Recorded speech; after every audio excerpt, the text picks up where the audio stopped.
Good morning friends, কি খবৰ? এয়া মই গা ধুই আহিছোঁ। গা ধুই আহি এয়া দেখিছে না, শুই থকা দেখিলোঁ যে, সেইটো কাৰণে বোলো মনে মনে বোলো ভিডিঅ' অকণ কৰি থওঁচোন আজি। এয়া দেউতাকে দেখিছে নাই, ছোৱালীজনী পেটলৈ শুই আছে আৰু এইফালে ল'ৰাটো শুই আছে। সি ৰাতিপুৱা উঠি ফুৰিবলৈ গ'ল, অলপ ফুৰি আহি আকৌ ছোৱালীজনীৰ লগত শুই দিলে, সি টোপনি গুচি গ'ল আৰু ছোৱালী উঠিলে, দেউতাকে ল'লে আকৌ পেটতে শুলে।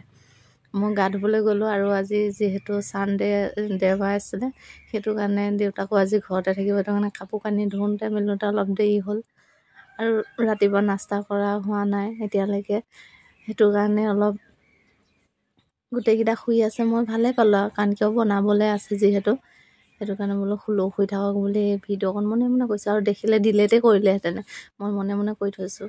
আৰু গা চা ধুই ধূপ ধূনা লগাই বোলো পটাপট আটা অকণ মাৰিছোঁ আটা অকণমান মাৰি। দেউতাকে ৰাতিপুৱা ঘুগুনিটো বনালে, তেওঁ বনালে বাৰু, সেইটো তেওঁ অলপ সহায় কৰে সেইটো বনোৱা মেলাত, কাৰণ কিয় আটাটো মাৰিব নোৱাৰে যে, সেইটো কাৰণে নবনায়। ৰুটি চুটি আটা মৰা হৈ গ'ল, তাৰপিছত মোক বোলো অলপ হেল্প কৰক বুলি ক'লোঁ। জুইতে যিহেতু পুৰি বনাইছোঁ, গেছত নাই বনোৱা, জুইতে বোলো বনাম বুলি বনাইছোঁ। তো মোলৈ চাই দেখিছে নাই, ভিডিঅ' কৰাৰ কাৰণে মনে মনে বনাই আছে। তেলটো কমি গ'ল, তেওঁ তেল অকণো দিয়া নাই, লাষ্ট মমেণ্টত ভিডিঅ'টো কৰিলোঁ যিহেতু।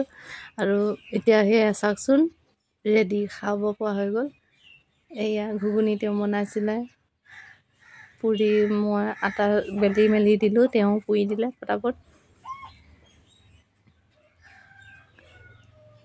তেওঁ মানে পুৰি খাম বুলিয়ে, দেওবাৰ দিনাখনে ৰুটি এনেই খোৱা হয়ে সদায়, আজি বোলে এয়া ছোৱালী খুৱাই থৈছোঁ বোলে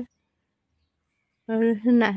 এয়া আকৌ অলপ সন্ধিয়া টাইমৰ দৃশ্য, ইমানে কান্দিছে চিঞৰিছে, কান্দিছে মানে অকল চিঞৰিছে। ককায়েকে জোকাইছে, তাই চিঞৰিছে। এইফালে ককায়েক আছে, ককায়েকে জোকাইছে, তাই চিঞৰিছে।